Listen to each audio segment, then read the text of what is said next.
सारे दुखों का एक ही कारण है, आपका मन, क्योंकि मन ही है जो आपको गलत रास्ते पर जाने पर मजबूर करता है और वही आपको नचाता रहता है।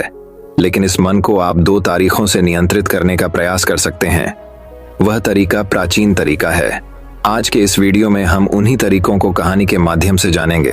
तो बिना देर किए चलिए उन कहानियों की शुरुआत करते हैं। पहली कहानी, एक साधु। एक जंगल में एक साधु बहुत सालों से तपस्या कर रहा था। वह एक पेड़ के नीचे बैठकर अपनी तपस्या में मग्न था। उस जगह पर पानी की बाढ़ आ जाती है। सारे लोग इधर से उधर भाग रहे थे और यह साधु अपनी तपस्या में मग्न थे। इन्हें पता नहीं था कि पानी की बाढ़ आ चुकी है। जब एक आदमी वहां से भाग रहा था तो उसने इस साधु को देखा और इन्हें सावधान किया कि पानी की बाढ़ आ चुकी है। सारे लोग यहां से भाग रहे हैं, आप भी यहां से चलो। तो उस साधु ने कहा कि तुम जाओ, मुझे भगवान बचा लेगा। कुछ देर के बाद पानी साधु के गले तक आ गया। तभी वहां से कुछ लोग नाव में बैठकर भाग रहे थे। उन्होंने जब साधु को देखा तो उनसे कहा कि आप हमारे साथ नाव में बैठ जाओ, वरना आप डूब जाएंगे। लेकिन साधु ने फिर से वही कहा कि तुम जाओ, मुझे भगवान बचा लेगा। और वह लोग भी वहां से नाव लेकर चले गए। थोड़ी देर के बाद जब पानी बढ़ने लगा तो वह साधु एक पेड़ पर चढ़ गए। तभी वहां से एक हेलीकॉप्टर गुजर रहा था जो लोगों को बचा रहा था। जब उन्होंने इस साधु को देखा तो साधु की तरफ रस्सी फेंकी और उन्हें ऊपर आने को कहा। लेकिन साधु ने फिर से वही कहा कि तुम जाओ, मुझे भगवान बचा लेगा। और वह हेलीकॉप्टर वाले भी वहां से चले गए। धीरे धीरे पानी बढ़ने लगा और वह साधु पानी में डूबकर ही मर गया। जब वो मरने के बाद भगवान के पास पहुंचा तो उसने भगवान से कहा कि मैंने आपकी इतनी तपस्या की, इतना आपको रात दिन याद किया, आपने मुझे बचाया क्यों नहीं? तो भगवान ने कहा, अरे बेवकूफ, तुझे बचाने के लिए 3 बार मैंने ही तो उन तीनों इंसानों को भेजा था। एक बार पैदल, दूसरी बार नाव लेकर और तीसरे बार हेलीकॉप्टर लेकर। इस कहानी से हमें यह सीख मिलती है कि भगवान हमेशा किसी न किसी को जरिया बनाकर भेजते हैं हमारी मदद करने के लिए। लेकिन हम अपने घमंड में उन्हें पहचान नहीं पाते हैं और ऐसे मौके हाथ से गवा देते हैं। तो दोस्तों चलिए अब हमारे दूसरे कहानी की शुरुआत करते हैं। दूसरी कहानी, ये गांव में एक व्यापारी रहता था। उसकी एक खूबसूरत बेटी थी। एक बार उसे व्यापारी पर बहुत ज्यादा कर्ज हो गया था और जिस आदमी से उसे व्यापारी ने कर्ज लिया था वो उसी गांव का था और बहुत ही घटिया आदमी था। तो व्यापारी उस आदमी का कर्ज चुका नहीं पा रहा था। तो उस आदमी ने सारे गांव वालों को जमा किया और व्यापारी के घर पर जाकर व्यापारी से कहा कि अगर तुम मेरा कर्जा दे नहीं पा रहे हो तो अपनी बेटी की शादी मुझसे कर दो। यह सुनने के बाद भी वह व्यापारी चुप रहा क्योंकि वो मजबूर था और ये सारी बातें घर में बैठी उस व्यापारी की बेटी सुन रही थी। थोड़ी देर के बाद उस आदमी ने गांव वालों और व्यापारी से कहा कि ठीक है, मैं एक थैली में सफेद और एक काला पत्थर डालूंगा और इसकी बेटी को थैली में से कोई एक पत्थर निकालना पड़ेगा। अगर सफेद पत्थर निकला तो मैं कर्ज भी माफ कर दूंगा और इसकी बेटी से शादी भी नहीं करूंगा। लेकिन अगर काला पत्थर निकला तो कर्जा तो मैं माफ कर दूंगा, मगर इसको अपनी बेटी से मेरी शादी करवानी पड़ेगी। व्यापारी की लड़की इस बात के लिए राजी हो गई और सारे गांव वाली भी। उस आदमी ने थैली के अंदर सबके सामने 2 पत्थर डाले, लेकिन बड़े ही चालाकी से उस आदमी ने दोनों ही पत्थर उस थैली में काले डाले थे। और यह व्यापारी की बेटी को दिख गया था कि थैली के अंदर दोनों ही पत्थर काले थे। अब वह लड़की सोच में पड़ गई थी कि मैं जो भी पत्थर निकालूंगी वह काले ही पत्थर होंगे और अगर काला पत्थर निकला तो कर्जा माफ हो जाएगा, लेकिन मुझे उससे शादी करनी पड़ेगी। और अगर मैंने सारे गांव वालों को यह बता दी कि इस आदमी ने थैली में दोनों ही पत्थर काले डाले हैं तो कर्जा भी माफ नहीं होगा और यह आदमी आज नहीं तो कल मेरे बाबा से बदला जरूर लेगा। लड़की यह सोच ही रही थी कि लड़की को तभी थैली से पत्थर निकालने को कहा गया। लड़की ने थैली में हाथ डाला और एक पत्थर बाहर निकाला और बिना किसी को बताए उस पत्थर को जमीन पर गिरा दिया। और जमीन पर गिरने के बाद वह पत्थर दूसरे पत्थरों में मिल गया। तभी लड़की ने सबसे कहा कि अब कैसे पता चलेगा कि मैंने जो पत्थर निकला था वह सफेद था या काला था? लड़की ने कहा, थैली में जो दूसरा पत्थर है उसे देखो। अगर थैली में सफेद पत्थर है तो मैंने काला पत्थर निकला था और अगर थैली में काला पत्थर है तो मैंने सफेद पत्थर निकला था और थैली में तो सिर्फ काले ही पत्थर थे। और सभी गांव वालों ने यह समझ लिया कि लड़की ने जो पत्थर निकला था वह सफेद था, इसलिए व्यापारी का कर्ज भी माफ हो गया और उसकी बेटी को उस आदमी से शादी भी नहीं करनी पड़ी। जिंदगी में इंसान कई बार मजबूर हो जाता है और उसके सामने जो हालत होती है उसे उसी के हिसाब से चलना पड़ता है। इस कहानी से हमें यह सीख मिलती है, जब भी आप मजबूर हो जाओ और मजबूरी में आपका कोई फायदा उठाना चाहता हो, दो इनोसेंट मत बनो, बल्कि अपने दिमाग का इस्तेमाल करो। जितने इनोसेंट बनने की कोशिश करोगे, लोग उतना ज्यादा आपको चीट करेंगे।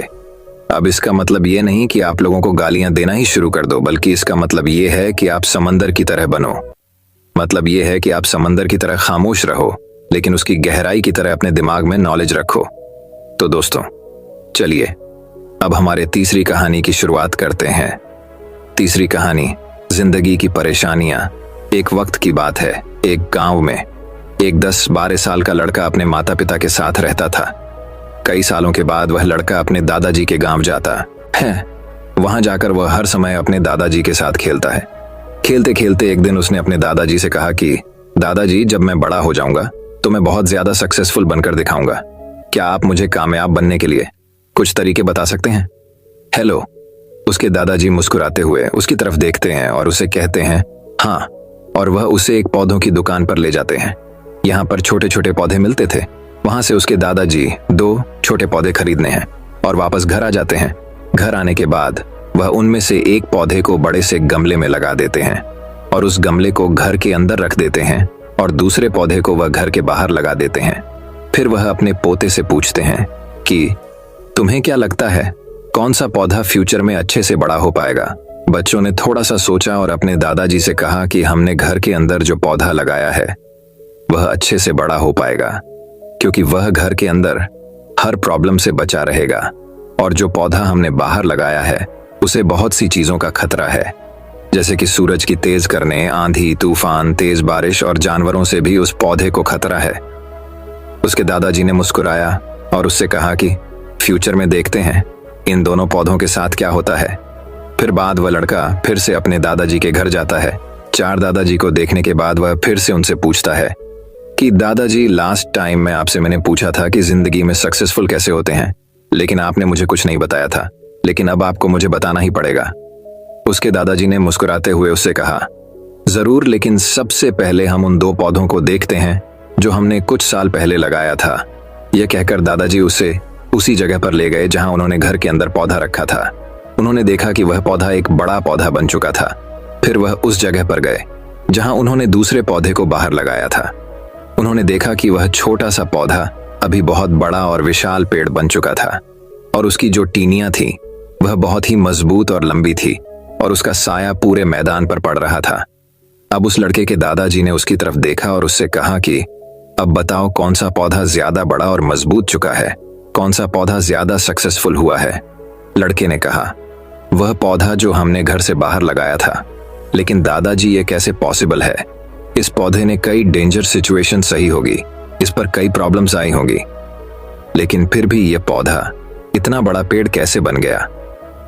उसके दादाजी ने उसकी तरफ देखा और कहा तुमने ठीक कहा, जो ख्वाजा हमने बाहर लगाया था उसने कई प्रॉब्लम सही होगी, और उन्हीं प्रॉब्लम से लड़ते हुए वह इतना बड़ा और विशाल हो पाया है, और अब वह जितना चाहे उतना अपनी टहनियों को बड़ा कर सकता है, और जो तूफान और तेज बारिश जैसी प्रॉब्लम्स हैं वह उसकी टहनियों को और भी मजबूत बनाती है, और इसी वजह से आज वह एक बहुत विशाल पेड़ बन चुका है, और अब यह सारी प्रॉब्लम्स उसके सामने छोटी है।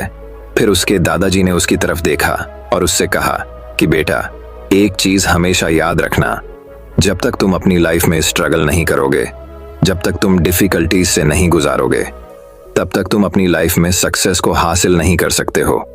अगर तुम अपनी लाइफ में हमेशा कंफर्टेबल चॉइस ही रखोगे तो तुम अपनी लाइफ में उतना तरक्की नहीं कर पाओगे जितना तुम कर सकते हो, और अगर तुम हर प्रॉब्लम के लिए तैयार रहोगे, हमेशा स्ट्रगल के लिए रेडी रहोगे, तो फिर किसी भी मंजिल को पाना तुम्हारे लिए नामुमकिन नहीं होगा, और फिर बड़ी बड़ी प्रॉब्लम्स तुम्हें छोटी लगने लगेंगी। ये सुनने के बाद उसे लड़के ने एक गहरी सांस ली और फिर उसे विशाल और बड़े पेड़ की तरफ वह देखने लगा। उसके दादाजी के शब्द उसके दिमाग में घूम रहे थे। दोस्तों, प्रॉब्लम्स, रुकावट और डिफिकल्टी, इन चीजों को हम अपनी जिंदगी के दुश्मन समझते हैं, लेकिन यही रुकावटें, यही डिफिकल्टी हमें स्ट्रांग बनती है और हमारी जिंदगी में हमें ज्यादा सक्सेसफुल बनाती है। किसी ने कहा है कि अगर तुम्हारे लाइफ में कोई प्रॉब्लम नहीं आ रही है तो समझ जाओ कि आप गलत ट्रैक पर हो। तो दोस्तों चलिए अब हमारे चौथी कहानी की शुरुआत करते हैं। चौथी कहानी एक चिड़िया थी। उस चिड़िया ने अपना घोंसला किसान के खेत में बनाया था। कुछ दिनों बाद उस चिड़िया ने 2 अंडे दिए। कुछ दिनों के बाद उन अंडों में से 2 बच्चे निकले। अब चिड़िया रोज सुबह अपने बच्चों के लिए दाना चुगने के लिए जाती और शाम को वापस आती। अब हर रोज ऐसे ही होने लगा था। चिड़िया सुबह जाती और शाम को वापस आती। कई दिनों तक ऐसे ही चलता रहा। एक दिन जब चिड़िया अपने बच्चों को घोंसले में छोड़कर दाना चुगने के लिए गई थी तो उस खेत का मालिक वहां पर आता है और कहता है कि यहाँ पर तो बहुत सारी फसल बढ़ चुकी है, कल अपने बेटों को बोलकर इसको कटवा दूंगा। ये बोलकर उस खेत का मालिक वहां से चला जाता है। ये बात चिड़िया के बच्चों ने सुन ली थी। जब शाम को चिड़िया वापस आई, उसके बच्चों ने अपनी माँ से कहा कि आज खेत का मालिक आया था और वह कह रहा था कि कल अपने बेटों को बोलकर फसल कटवा दूंगा और जब फसल कटेगी तो हमारा घोंसला भी टूट जाएगा। हमें आज ही अपना घोंसला यहाँ से ले जाना चाहिए। ये सब बातें चिड़िया सुनी और अपने बच्चों से कहा कि तुम दोनों बेफिक्र होकर सो जाओ, कल ऐसा कुछ नहीं होगा। और गजब की बात यह हुई, कल सच में ऐसा कुछ नहीं हुआ। लगभग 1 हफ्ता गुजरने के बाद उस खेत का मालिक फिर आया और फसल को देखकर उसने फिर से वही कहा कि अब तो फसल काफी ज्यादा बढ़ चुकी है, कल तो मेरे नौकरों के हाथ से इसे कटवाना ही पड़ेगा। यह बोलकर वहां से चला गया। जब शाम को चिड़िया दाना चुग कर वापस आई, फिर से उसके बच्चों ने उसे कहा कि आज फिर से खेत का मालिक आया था और इस बार तो वह कह रहा था कि कल तो नौकरों के हाथ से फसल काटने ही पड़ेगी। माँ, हमें जल्दी ही अपना घोंसला दूसरी जगह ले जाना चाहिए। फिर से चिड़िया ने अपने बच्चों से कहा कि कल भी ऐसा कुछ नहीं होगा। मेरे बच्चों, तुम बेफिक्र होकर सो जाओ। और कल सुबह सच में ऐसा कुछ नहीं हुआ। फिर लगभग 2 हफ्ते गुजरने के बाद उस खेत का मालिक फिर से अपनी खेत पर आया। उसने कहा कि अब तो कल आकर मुझे ही फसल काटनी पड़ेगी और यह कहकर वो वहां से चला गया। फिर से जब शाम हुई और चिड़िया अपने घोंसले में आई, उसके बच्चे ने उससे कहा कि आज फिर से खेत का मालिक आया था और अब तो उसने यह कहा है कि कल वह खुद आकर फसल काटेगा। बस यह सुनने के बाद चिड़िया तुरंत अपने बच्चों समेत अपना घोंसला उठाकर बाजू के खेत में लेकर चली गई। जब दूसरा दिन निकला और सुबह हुई तो चिड़िया के बच्चों ने देखा कि वह किसान अपने खेत की फसल काट रहा था। यह देखने के बाद में बच्चों ने अपनी माँ से पूछा कि वो आपको कैसे पता था कि वह खेत का मालिक आज पक्का फसल कटेगा, हालांकि इससे पहले भी वह 2 बार यही कह कर गया था। चिड़िया ने अपने बच्चों की तरफ देखा और कहा, बच्चों, मेरी बात को ध्यान से सुनना। ये जो इंसान है ना, जब तक अपने काम को 2 बार टालता नहीं है तब तक उस काम को हाथ तक नहीं लगाता, फिर चाहे वह कितना भी छोटा काम हो। क्या चिड़िया ने अपने बच्चों से सही कहा? हाँ, बिल्कुल सही कहा। मैं आपको आपकी सबसे बड़ी प्रॉब्लम बताऊं। आपकी सबसे बड़ी प्रॉब्लम क्या है, क्या आपको पता है? तो मेरी बात को ध्यान से सुनना। आपकी सबसे बड़ी प्रॉब्लम यह है कि आपको लगता है कि आपके पास टाइम है। आप ऐसा सोचते हैं कि आपके पास बहुत वक्त है, जबकि इसका उल्टा है। आपके पास टाइम नहीं है, बल्कि आपको देर हो चुकी है। आपने बहुत टाइम कर दिया है। लोग कहां से कहां पहुंच गए हैं और आप अभी भी वहीं बैठकर यही सोच रहे हैं कि आपके पास बहुत टाइम है। इन सब की एक ही प्रॉब्लम है और वह है काम को कल पर टालना। और आज के दौर में हमारी यह आदत बन चुकी है। चाहे वह कितना ही छोटा काम क्यों ना हो, जब तक हम उसे कल पर नहीं टालते हैं तब तक हमें सुकून की नींद नहीं आती। अब काम को कल पर टालते रहते हैं, यह कहकर कि आज मूड नहीं है, इस काम को कल देखेंगे, कल करेंगे, और वह कल कभी आता ही नहीं है और हम उस काम को भूल जाते हैं। अपने दूसरे कामों में हम अपने दूसरे कामों में बिजी हो जाते हैं। और वह दूसरे काम कौन से हैं? रील्स देखना, सोशल मीडिया चलाना, फालतू के वीडियो देखना, जिन वीडियो का न सर होता है और न पैर, मतलब कि मीनिंगफुल बात तो कुछ होती ही नहीं है उन वीडियो में। इस तरह की वीडियो में हम ना जाने कितना टाइम बर्बाद कर देती है और जो हमारे इंपॉर्टेंट काम होते हैं उन्हें हम भूल जाते हैं। और फिर जब हमें याद आता है आज ही हमें उस काम को करना पड़ेगा, उसके बिना हमारा दूसरा काम नहीं होगा, तब हम उस काम को करते हैं। मतलब यह है कि जब तक हमारे सर पर प्रेशर नहीं आता है तब तक हम उस काम को टालते रहते हैं। काम को टालना ऐसा ही है जैसे क्रेडिट। जब हम कोई चीज क्रेडिट पर लेते हैं तो हम उस चीज का फायदा तो उठा लेते हैं, लेकिन 1 दिन के बाद, 2 दिन के बाद, हफ्ते के बाद या महीने के बाद हमें उसका बिल पे करना पड़ता है। तो दोस्तों चलिए अब हमारे 5वीं कहानी की शुरुआत करते हैं। 5वीं कहानी लोग क्या कहेंगे। एक बार की बात है, एक बाप और बेटा अपने गधे के साथ अपने गांव की तरफ जा रहे थे। बाप ने अपने बेटे को गधे पर बिठाया हुआ था और खुद गधे के साथ पैदल चल रहा था। थोड़ी देर के बाद जब वह दोनों किसी गांव से गुजर रहे थे तो कुछ लोगों ने उन्हें देखा और उन्हें देखकर कहा कि कैसा बेटा है जो खुद गधे के ऊपर बैठा हुआ है और अपने बुजुर्ग आप को पैदल चल रहा है। लोगों की यह बातें सुनने के बाद बेटा गधे से नीचे उतर गया और उसने अपने बाप को गधे के ऊपर बिठा दिया और फिर से दोनों अपने गांव की तरफ चलने लगे।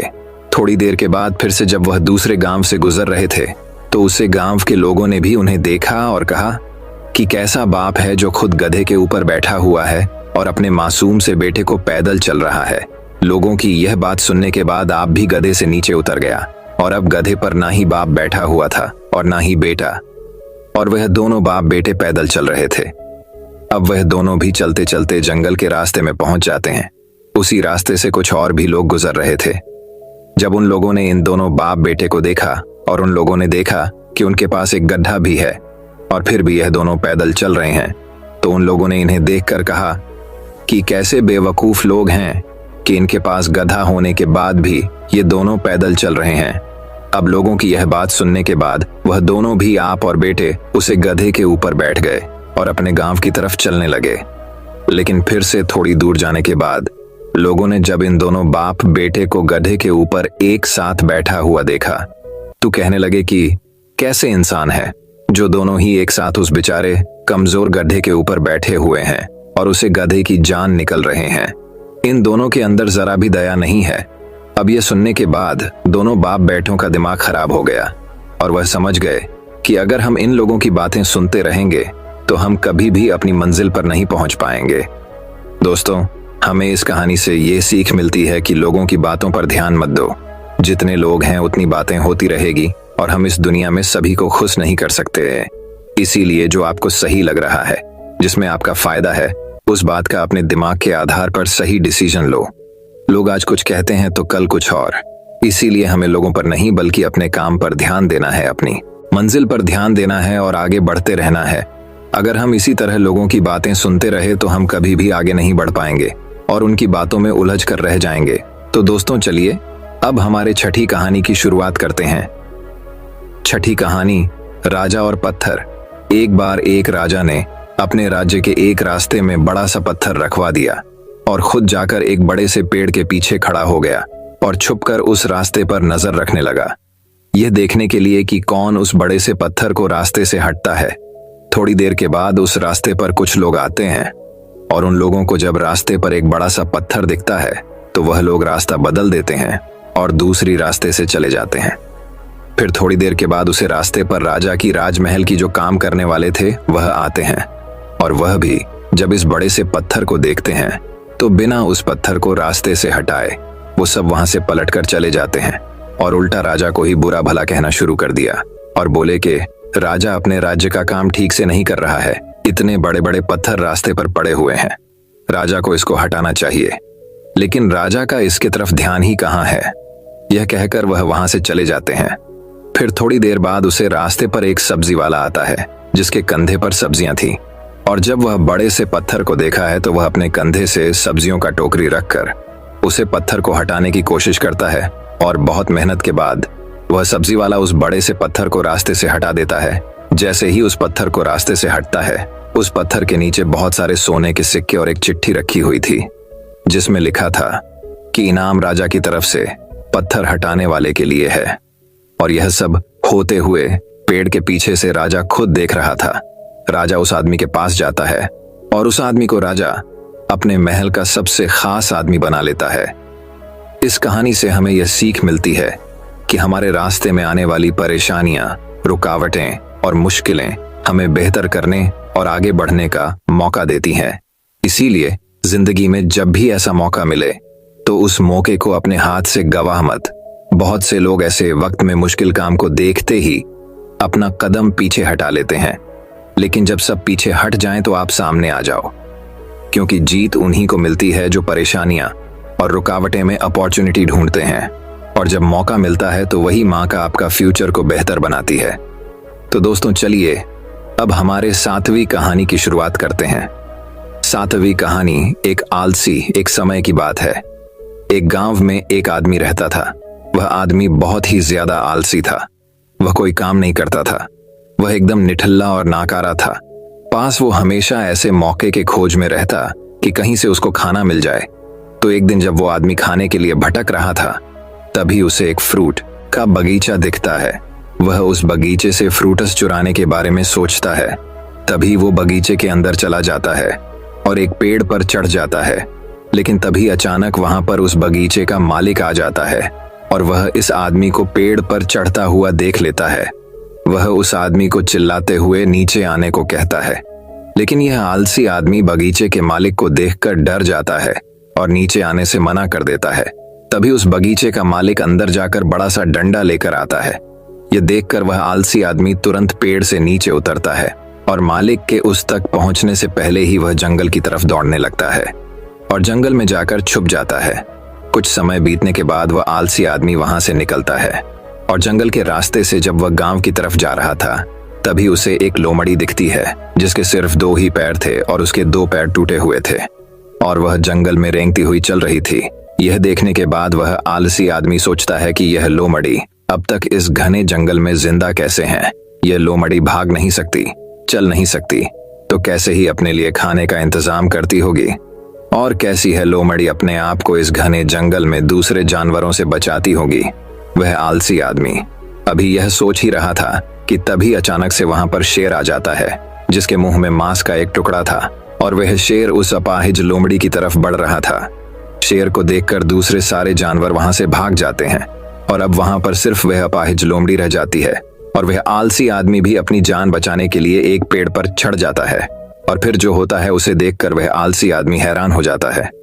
वह शेर उसे गोश्त के टुकड़े को उस लोमड़ी के सामने छोड़ देता है और वहां से चला जाता है। अब वह लोमड़ी उस गोश्त के टुकड़े को खाने लग जाती है।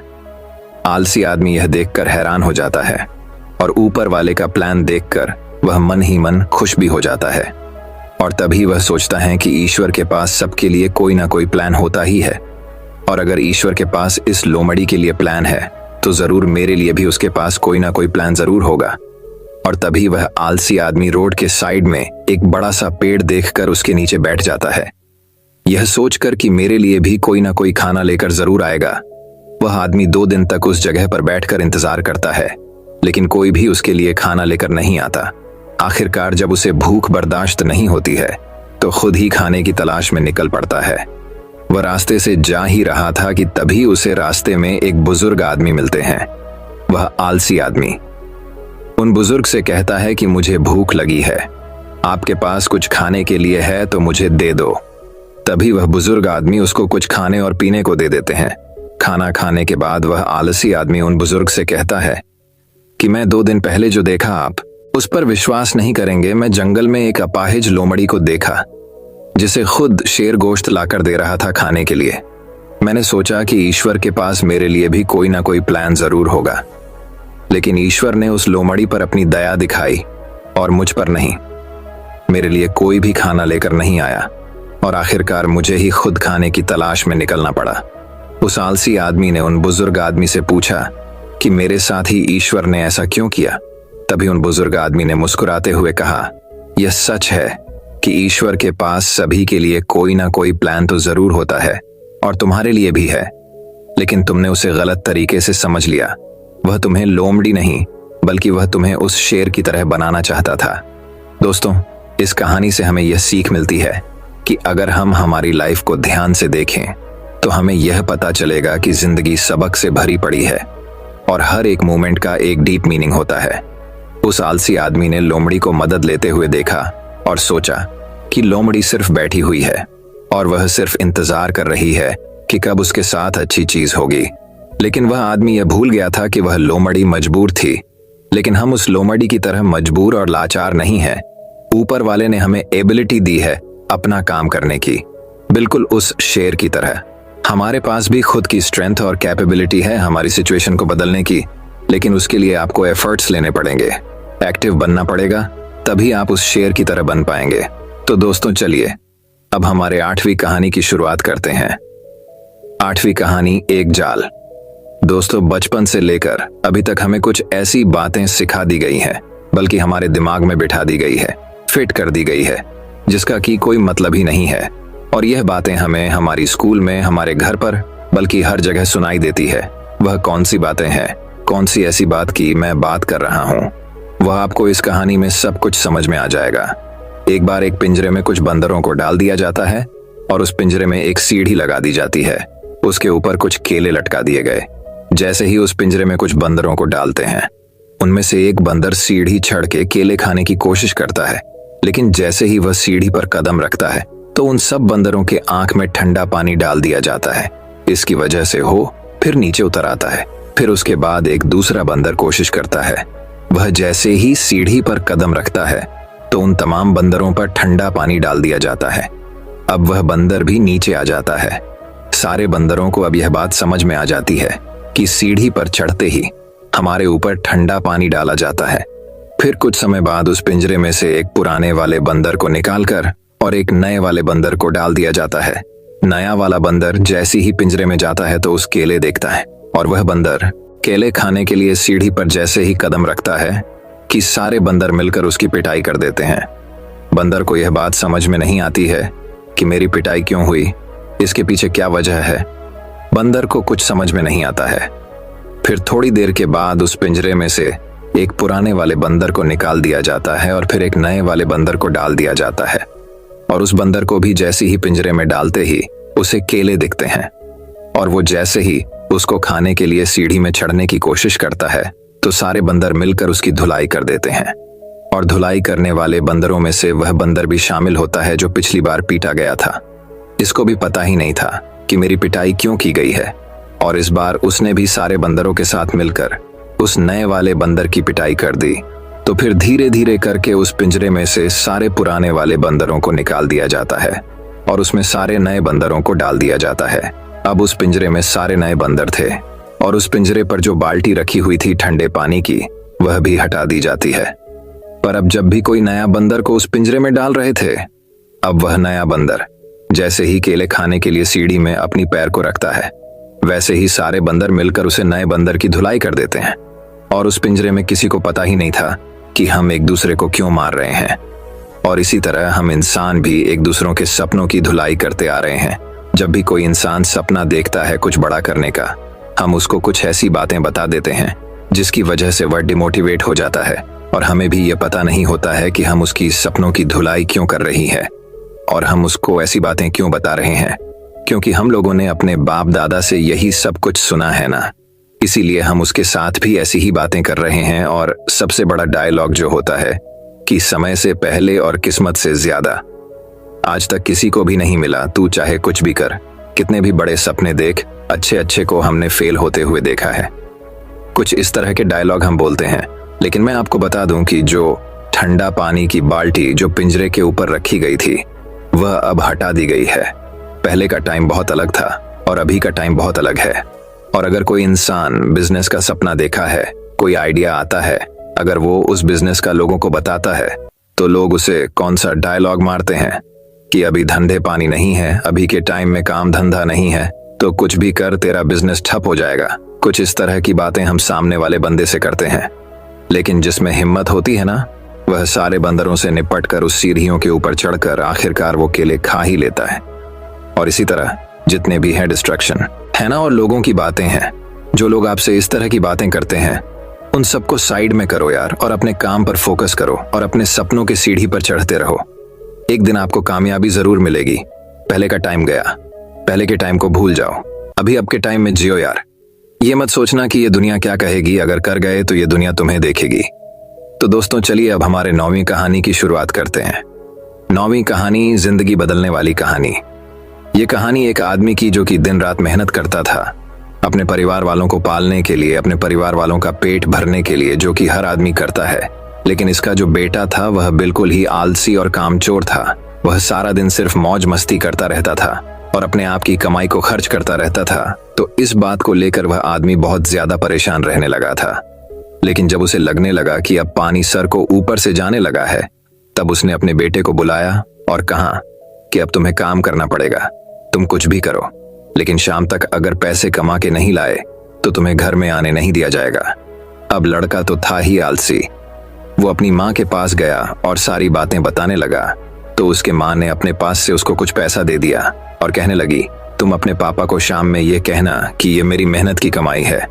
शाम को जब वह आदमी घर आया तो उसके बेटे ने उसके पास से सारे पैसे उसको दे दिए। वह आदमी को सब कुछ पता था, तो उसने अपने बेटे से क्या कहा, उसने ये कहा कि तुम इस पेज को कुएं में फेंक के आ जाओ। उसके बेटे ने एक भी सवाल नहीं पूछा और सीधा जाकर उसे पैसे को कुएं में फेंक कर आ गया। अगले दिन उसे आदमी ने अपनी बीवी को उसके मन के घर भेज दिया और अपने बेटे से कहने लगा कि मेरे बेटे तुझे आज और पैसे कम कर लेकर आने हैं। अब लड़का सीधा अपने बहन के पास गया और अपनी बहन को सारी बातें बताने लगा। तो उसके बहन ने भी उसके हाथ में कुछ पैसे रखे और उसे कहने लगी कि शाम को जब पापा घर आएंगे तो ये पैसे उन्हें दे देना और कहना ये मेरी मेहनत की कमाई है। शाम को जब आदमी घर आया, उसके बेटे ने फिर से अपने पास से जितने पैसे थे अपने आप को दे दिया। उस आदमी ने फिर से वही बात कही कि इस पेज को जाकर कुएं में फेंक कर आओ, और इस बार भी उसके बेटे ने एक भी सवाल नहीं किया और सीधा जाकर कुएं में उन पैसों को फेंक कर आ गया। अगले दिन उसे आदमी ने अपनी बेटी को भी अपने रिश्तेदारों के यहाँ भेज दिया और फिर से अपने बेटे से कहने लगा कि बेटा तुम्हें आज और पैसे कमा के लाने हैं। अब उसे लड़के के पास कोई भी रास्ता नहीं था। अब उसे लड़के को कोई भी पैसा देने वाला नहीं था, तो वह लड़का मरता क्या ना करता। रात को तो घर जाना ही है, इसलिए वह सारा दिन काम ढूंढने लगा। बड़ी देर के बाद उसे एक जगह काम मिल गया, एक ट्रक से भारी सामान उठाकर उस भारी सामान को दुकान में रखने का काम। सारा दिन बहुत मेहनत के बाद उसे अपनी मेहनत की कमाई मिली। वह बहुत खुश हो गया और खुशी खुशी अपने घर गया। लेकिन फिर से उस आदमी ने अपने बेटे से कहा कि पैसों को कुएं में फेंक दें। उसका बेटा गुस्सा हो गया और कहने लगा कि पापा, ये मेरे पूरे दिन के मेहनत की कमाई है, मैं इसे कैसे कुएं में फेंक दूं? वह आदमी मुस्कुराकर कहने लगा कि मैं तुम्हारी एक दिन की कमाई को मैं कुएं में देने की बात कही और तुम गुस्सा हो गए। तो सोचो, जब तुम मेरी मेहनत की कमाई को गवाते थे तो मुझे कैसा लगता होगा। दोस्तों, बाप से अच्छी कोई दौलत नहीं है पूरी इस दुनिया में। उस इंसान ने आपके सपने को पूरा करने के लिए अपने सपने को खत्म कर दिया। जब भी जिंदगी में फिजूल खर्च करोगे तो उसे इंसान के बारे में जरूर सोचना, क्योंकि वह इन पैसों के लिए दिन रात मेहनत करता है, सिर्फ आपके सपने पूरे करने के लिए। और बाप के कमाने या ना कमाने से कोई फर्क नहीं पड़ता। बाप का होना ही आपके लिए सबसे बड़ी ताकत होती है। मैं आपसे एक बात कहना चाहता हूं कि जिंदगी में कोई ऐसा काम ना करना कि उनका सर आपकी वजह से शर्म से झुक जाए। ऐसा काम करो उन्हें आप पर गर्व हो कि आप उनकी औलाद हो। एक छोटा सा शेर कह के इस कहानी को खत्म करता हूं। एक रोज तुम्हें एहसास जरूर होगा कि मसरूफ तुम थे और उम्र दराज वो होगा। एक रोज तुम्हें एहसास जरूर होगा कि मसरूफ तुम थे और उम्र दराज वह होगा जिसकी उंगली का सहारा पकड़कर चला करते थे। आज वही छड़ी का तलबगार होगा और जिसके सदके में जी रहे हो आज, वह ना रहा तो क्या होगा। पर अभी भी वक्त बचा है कुछ खास तुम्हारे पास। कब तक? जब अब तक के बाप का साया तुम्हारे साथ होगा। और जन्नत के तलबगार हो तो सीने से लगा लेना, क्योंकि वही कल जन्नत का दरवाजा होगा। तो दोस्तों, चलिए अब हमारे 10वीं कहानी की शुरुआत करते हैं। 10वीं कहानी दोस्तों बात बहुत समय पहले की है। विशाल नगर राज्य में एक राजा राज करता था। उसकी केवल एक आंख और एक पैर था। इन कमजोरियों की बाद भी वह एक कुशल, दयालु और बुद्धिमान शासक था। उसके शासन में प्रजा बहुत खुशहाल जीवन व्यतीत कर रही थी। एक दिन की बात है, राजा अपने महल के गलियारे से टहल रहा था।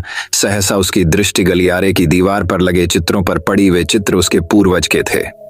उन चित्रों को देख राजा के मन में विचार आया कि भविष्य में जब उसके उत्तराधिकारी महल के उस गलियारे से टहलेंगे तो उन चित्रों को देख अपने पूर्वजों का स्मरण करेंगे। राजा का चित्र अब तक उस दीवार पर नहीं लगा था।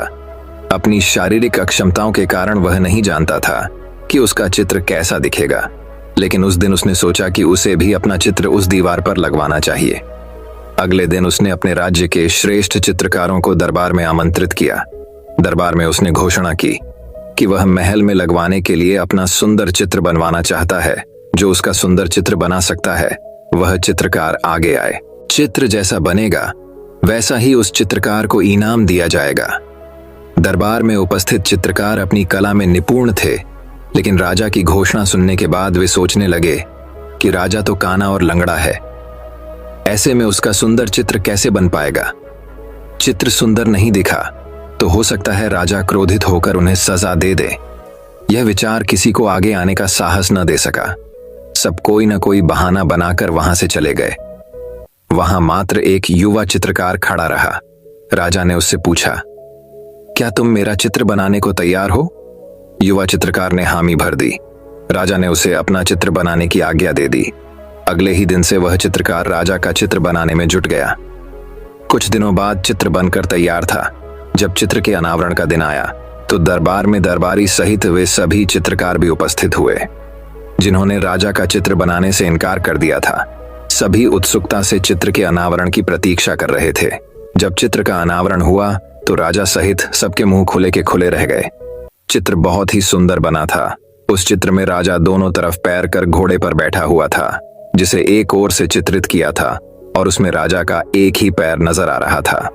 साथ ही राजा धनुष चढ़ाकर एक आंख बंद कर निशाना साध रहा था, जिससे उसके काने होने की कमजोरी छुप गई थी।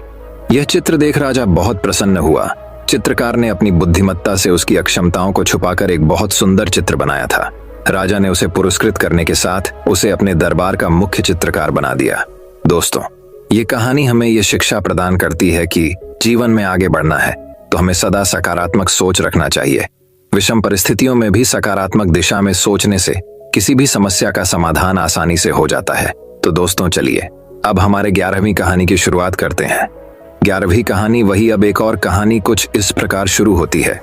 प्राचीन समय की बात है। रमण नगर राज्य में एक राजा राज करता था। उसका राज्य खुशहाल था। धन धान्य की कोई कमी नहीं थी। राजा और प्रजा खुशी खुशी अपना जीवन यापन कर रहे थे। एक वर्ष उस राज्य में भयंकर अकाल पड़ा। पानी की कमी से फसलें सूख गईं। ऐसी स्थिति में किसान राजा को लगान नहीं दे पाए। लगान प्राप्त न होने के कारण राजस्व में कमी आ गई और राजकोष खाली होने लगा। ये देख राजा चिंता में पड़ गया। हर समय वह सोचता रहता कि राज्य का खर्च कैसे चलेगा। अकाल का समय निकल गया। स्थिति सामान्य हो गई, किंतु राजा के मन में चिंता घर कर गई। हर समय उसके दिमाग में यही रहता कि राज्य में पुनः अकाल पड़ गया तो क्या होगा। इसके अतिरिक्त भी अन्य चिंताएं उसे घेरने लगी। पड़ोसी राज्य का भय, मंत्रियों का षड्यंत्र जैसी कई चिंताओं ने उसकी भूख प्यास और रातों की नींद छीन ली। वह अपनी इस हालत से परेशान था, किंतु जब भी वह राजमहल के माली को देखता तो आश्चर्य में पड़ जाता। दिन भर मेहनत करने के बाद वह रूखी सूखी रोटी भी छक्कर खाता और पेड़ के नीचे मजे से सोता। कई बार राजा को उससे जलन होने लगती। एक दिन उसके राज दरबार में एक सिद्ध साधु पधारे। राजा ने अपनी समस्या साधु को बताई और उसे दूर करने सुझाव मांगा। साधु राजा की समस्या अच्छी तरह समझ गए थे। वे बोले, राजन, तुम्हारी चिंता की जड़ राजपाट है। अपना राजपाट पुत्र को देकर चिंता मुक्त हो जाओ। इस पर राजा बोला, गुरुवर, मेरा पुत्र मात्र 5 वर्ष का है। वह अबोध बालक राजपाट कैसे संभालेगा? तो फिर ऐसा करो कि अपनी चिंता का भार तुम मुझे सौंप दो। साधु बोले। राजा तैयार हो गया और उसने अपना राजपाट साधु को सौंप दिया। इसके बाद साधु ने पूछा, अब तुम क्या करोगे? राजा बोला, सोचता हूं कि अब कोई व्यवसाय कर लूं, लेकिन उसके लिए धन की व्यवस्था कैसे करोगे? अब तो राजपाट मेरा है, राजकोष के धन पर भी मेरा अधिकार है, तो मैं कोई नौकरी कर लूंगा। राजा ने उत्तर दिया, ये ठीक है, लेकिन यदि तुम्हें नौकरी ही करनी है तो कहीं और जाने की आवश्यकता नहीं, यही नौकरी कर लो। मैं तो साधु हूं, मैं अपनी कुटिया में ही रहूंगा, राजमहल में ही रहकर। मेरी ओर से तुम ये राजपाट संभालना। राजा ने साधु की बात मान ली और साधु की नौकरी करते हुए राजपाट संभालने लगा। साधु अपनी कुटिया में चले गए। कुछ दिन बाद साधु पुनः राजमहल आए और राजा से भेंट कर पूछा, कहो राजन, अब तुम्हें भूख लगती है या नहीं और तुम्हारी नींद का क्या हाल है? गुरुवर, अब तो मैं खूब खाता हूं और गहरी नींद सोता हूं। पहले भी मैं राजपाट का कार्य करता था, अब भी करता हूं। फिर यह परिवर्तन कैसे? ये मेरी समझ के बाहर है। राजा ने अपनी स्थिति बताते हुए प्रश्न भी पूछ लिया। साधु मुस्कुराते हुए बोले, राजन, पहले तुमने काम को बोझ बना लिया था और उस बोझ को हर समय अपने मांस पटल पर ढोया करते थे, किंतु राजपाट मुझे सौंपने के उपरांत तुम समस्त कार्य अपना कर्तव्य समझकर करते हो, इसलिए चिंता मुक्त हो। दोस्तों, ये कहानी हमें यह शिक्षा प्रदान करती है कि जीवन में जो भी कार्य करें अपना कर्तव्य समझकर करें न कि बोझ समझकर। यही चिंता से दूर रहने का एकमात्र आसान तरीका है। दोस्तों, मैं उम्मीद करता हूं कि यह कहानी सुनने से आपके जीवन में अच्छे बदलाव आए होंगे। आपको इस वीडियो से क्या सीखने मिला, ये कमेंट करके जरूर बताइए।